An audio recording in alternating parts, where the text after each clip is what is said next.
अब देखते हैं बेटा types of vector.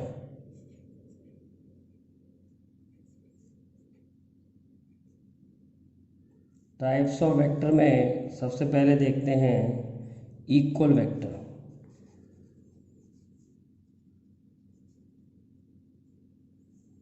Vector which have same magnitude and direction।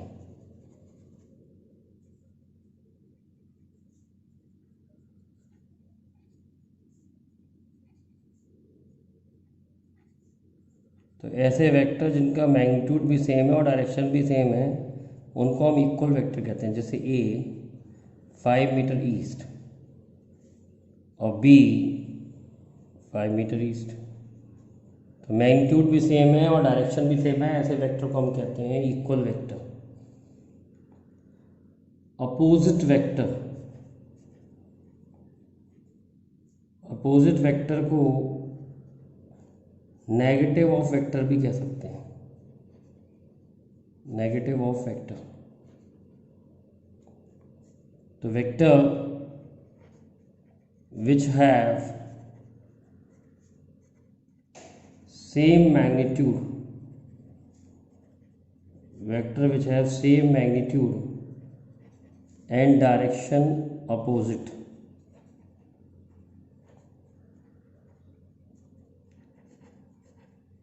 उसको हम अपोजिट वेक्टर कहते हैं। जैसे ए हो गया 5 मीटर ईस्ट और बी हो गया 5 मीटर वेस्ट। ये जो वेक्टर है ये मैग्नीट्यूड सेम है और डायरेक्शन अपोजिट है, इनको हम अपोजिट वेक्टर कहते हैं। लाइक वेक्टर, लाइक वेक्टर क्या होता है? Vector which are in same direction, vector which are in same direction is called like vector, like vector. जैसे ए है 5 मीटर ईस्ट, बी है 6 मीटर ईस्ट, तो मैग्नीट्यूड भले सेम हो या ना हो, डायरेक्शन सेम है तो उन्हें लाइक वेक्टर कहते हैं। Unlike vector, vector which are in opposite direction, ऐसे वेक्टर जो अपोजिट डायरेक्शन में होते हैं उनको हम अनलाइक वेक्टर भी कहते हैं। जैसे ए 5 मीटर ईस्ट और बी जो वेक्टर है वो है तुम्हारा 6 मीटर वेस्ट, तो डायरेक्शन अपोजिट होना है, मैग्नीट्यूड भले सेम हो या ना हो, उनको हम अनलाइक कहते हैं। Unit vector,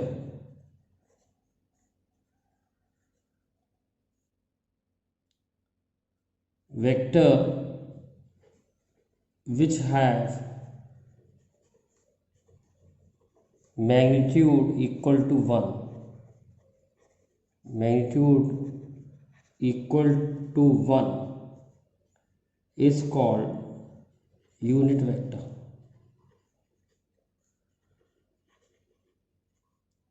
is called unit vector। I J K, I cap बोलते हैं बेटा से, cap cap, I cap J cap K cap, I cap J cap K cap are unit vector along X Y Z axis.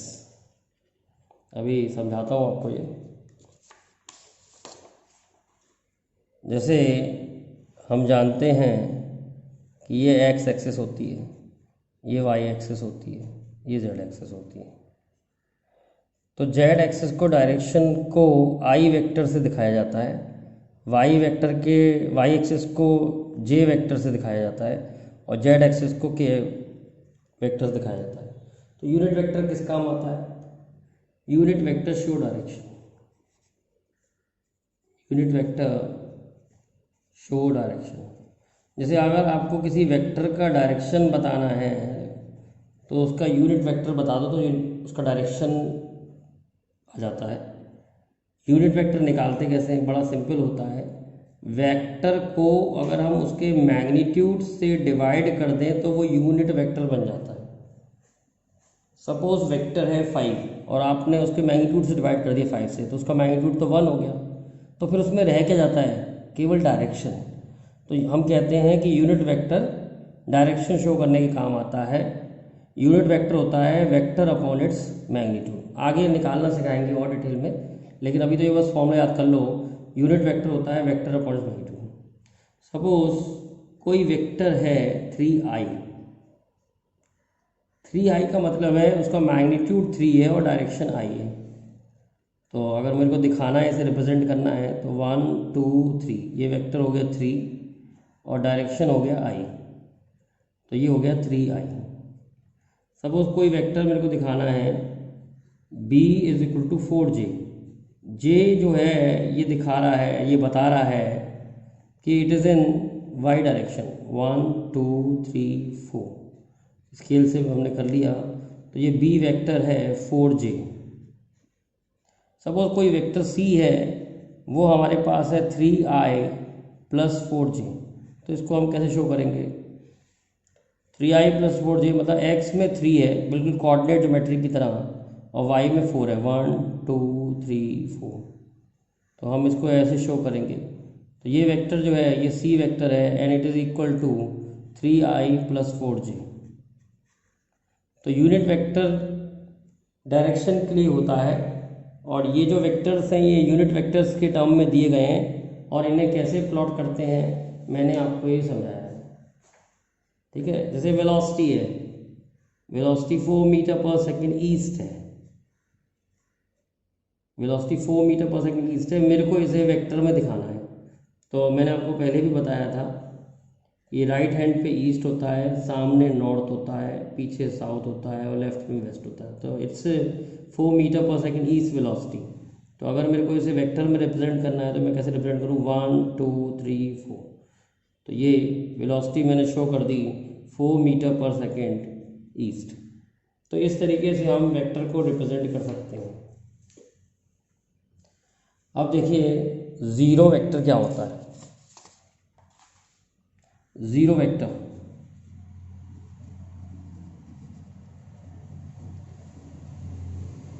Vector देखते बेटा, zero vector क्या होता है, vector which have magnitude equal to zero, magnitude equal to zero is called zero vector. तो ऐसा vector का magnitude zero होता है, उसे जीरो वेक्टर कहते हैं। जैसे डिस्प्लेसमेंट है और उसका मैग्नीट्यूड जीरो है, तो डिस्प्लेसमेंट तो वेक्टर है और उसके मैग्नीट्यूड जीरो है, तो इसको हम जीरो वेक्टर कहेंगे। तो इसका कोई डायरेक्शन होना चाहिए या नहीं होना चाहिए। अब बच्चे कहेंगे डिस्प्लेसमेंट जीरो है तो फिर डायरेक्शन कहाँ से बताएंगे, और जहाँ हम कहेंगे कि डायरेक्शन नहीं है तो फिर ये वेक्टर नहीं है। तो यहाँ पर इसे ऐसे कह दिया जाता है कि it has no specific direction. ऐसा नहीं कह सकते कि डायरेक्शन नहीं है, it has no specific direction. जिधर भी चल देगा वही डायरेक्शन बन जाएगा। अभी इस समय it has no specific direction.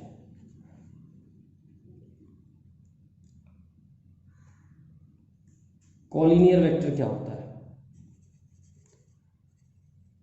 Collinear vector vector which are in same line, vector which are in same line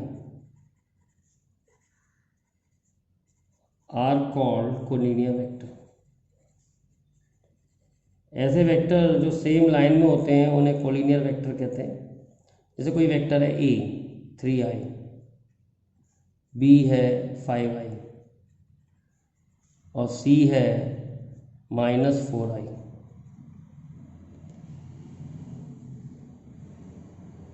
तो a 3i है तो 1 2 3 3i, ये a हो गया। b 5i है 1 2 3 4 5, ये b हो गया। और c जो है -4i है 1 2 3 4, तो ये सी हो गया -4i। तो सब एक ही लाइन में है इसलिए कोलिनियर वेक्टर है। को मतलब सेम और लाइन सेम लाइन, ऐसे वेक्टर जो सेम लाइन में होते हैं उन्हें कोलिनियर कहते हैं। Non collinear vector which are not in same line, vector which are not in same line are called collinear vector, are called non collinear vector। जो vector same line में नहीं होते उन्हें नॉन कोलिनियर कहते हैं।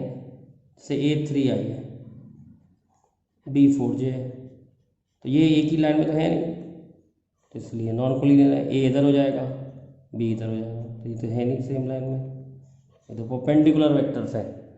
तो जो वेक्टर एक ही लाइन में नहीं होते उन्हें हम नॉन कोलिनियर कहते हैं। अब नेक्स्ट देखते हैं कोप्लेनर वेक्टर।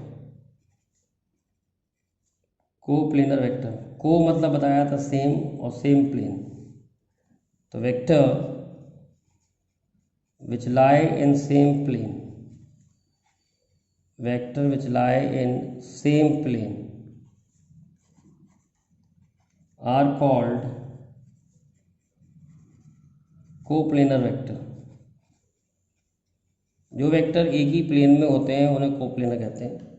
जैसे ए है आपका 2i + 3j और बी है आपका i + j, दो वेक्टर हैं आपके ए और बी। सपोज मैंने प्लॉट करूं तो A2i है 1 2, B3j है 1 2 3, तो ये जो वेक्टर आया ये वेक्टर इधर आया ए, और बी है i + j, तो ये i है ये j है, बी तुम्हारा इधर आ गया i + j। तो ये दोनों वेक्टर प्लेन ऑफ पेपर में है, it's in plane of paper, तो ये दोनों वेक्टर कोप्लेनर है। और इनका प्लेन जो है दे लाई इन XY प्लेन। मुझे कैसे पता है XY प्लेन है? क्योंकि I stand for X and J stand for Y, तो they lie in XY plane. अच्छा, two vectors are always coplanar, two vectors are always coplanar, वो किसी ना किसी प्लेन में आ ही जाएंगे, किसी ना किसी प्लेन में आ जाएंगे दो वेक्टर। थ्री वेक्टर्स में बी कोप्लेनर और नॉट, थ्री वेक्टर्स में बी कोप्लेनर और नॉट। कैसे? जैसे सपोज एक वेक्टर ये है, एक वेक्टर ये है और एक वेक्टर ये है, तीन वेक्टर है, तो 1 2 3 ये तीनों एक ही प्लेन में है। लेकिन सपोज मैं ऐसे बाहर उठा दूँ ऐसे, तो ये दो वेक्टर तो एक प्लेन में है, तीसरा बाहर निकला है प्लेन से, तो तीन वेक्टर कोप्लेनर हो भी सकते हैं और नहीं भी हो सकते, it depends upon the conditions.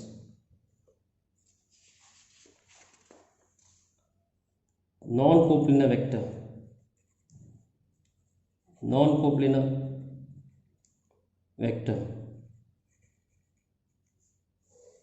Vector which are not in same plane, vector which are not in same plane are called non coplanar vector,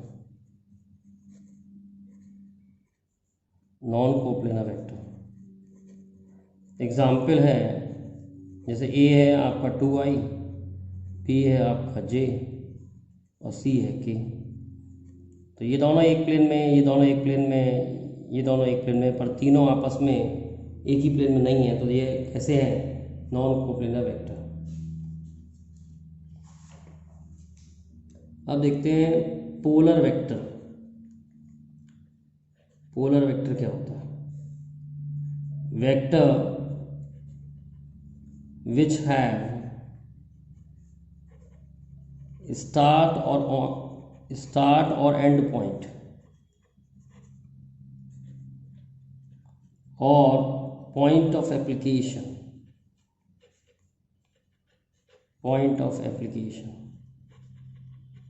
are polar vector. Example force है, जैसे ये कोई बॉडी है, इस पे हम फोर्स लगाएंगे तो ये तो वेक्टर विच हैव स्टार्ट और एंड पॉइंट और point of application are polar vector. तो पोलर वेक्टर का कोई पॉइंट ऑफ एप्लीकेशन होगा, जैसे ये कोई बॉडी है, इस पर हम फोर्स लगा रहे हैं, तो अगर इस बॉडी पे हम फोर्स लगा रहे हैं तो इसका कोई पॉइंट ऑफ एप्लीकेशन है, इसलिए फोर्स जो है वो पोलर वेक्टर है। डिस्प्लेसमेंट भी आपका पोलर वेक्टर होता है, क्योंकि डिस्प्लेसमेंट का स्टार्ट और एंड पॉइंट होता है। अभी बताएंगे डिस्प्लेसमेंट वेक्टर क्या होता है।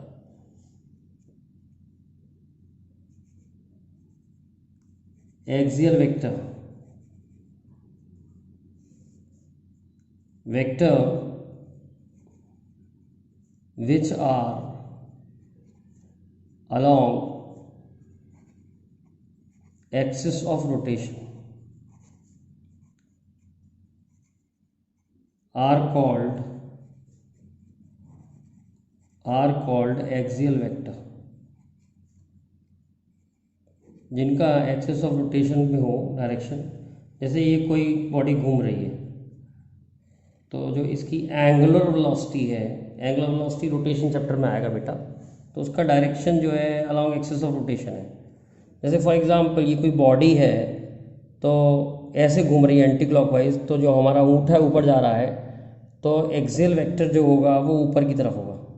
जैसे आप अपने घर का फ़ैन ऑन करें तो देखेंगे कि वो ऐसे घूमता है एंटी क्लॉकवाइज, तो जिस डायरेक्शन में फ़ैन घूम रहा है उस डायरेक्शन में तो उंगली घुमा दो तो अंगूठा नीचे आ रहा है, तो उसकी एंगुलर वेलोसिटी नीचे है, तो angular velocity is a axial vector. ऐसे बहुत सारे वेक्टर होते हैं जिनका direction along axis of rotation होता है, उन्हें हम एक्सियल वेक्टर करते हैं। ये हम रोटेशन चैप्टर में पढ़ेंगे।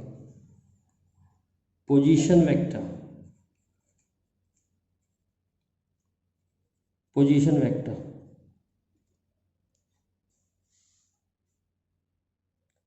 Vector which represent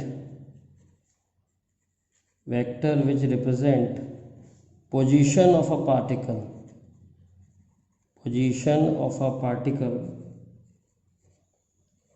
with respect to origin,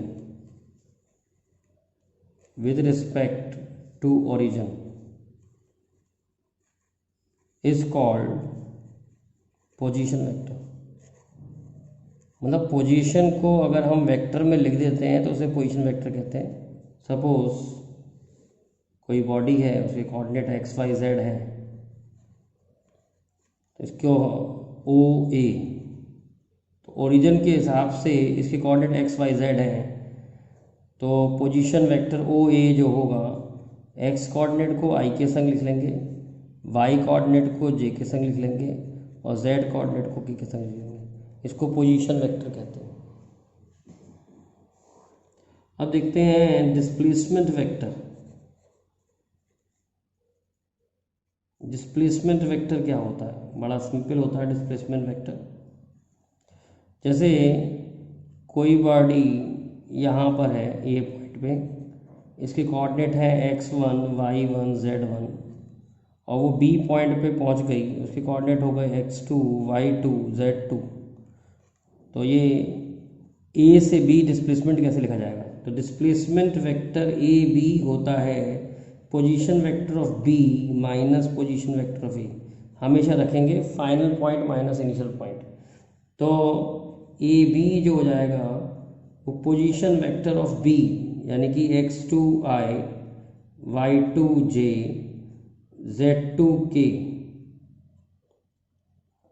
minus x1i y1j z1k।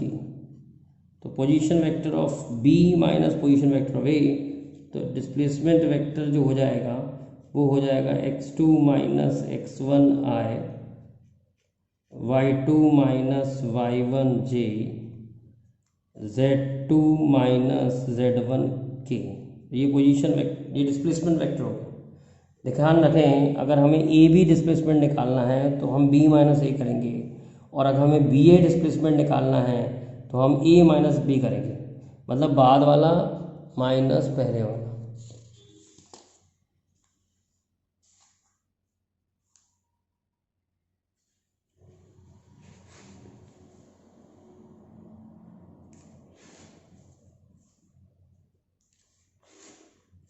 अब देखते हैं बेटा orthogonal vector.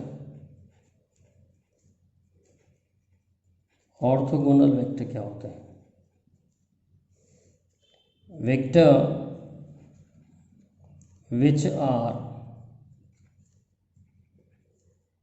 perpendicular,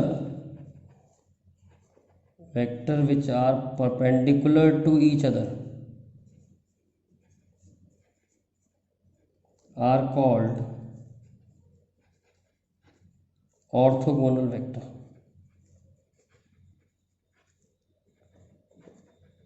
Vector which are perpendicular to each other are called orthogonal vector. जो वेक्टर परपेंडिकुलर होते हैं उन्हें ऑर्थोगोनल वेक्टर कहते हैं।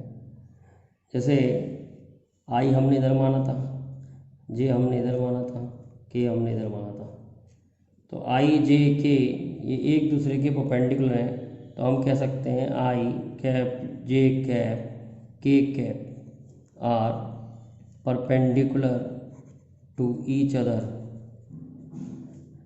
hence they are orthogonal vector.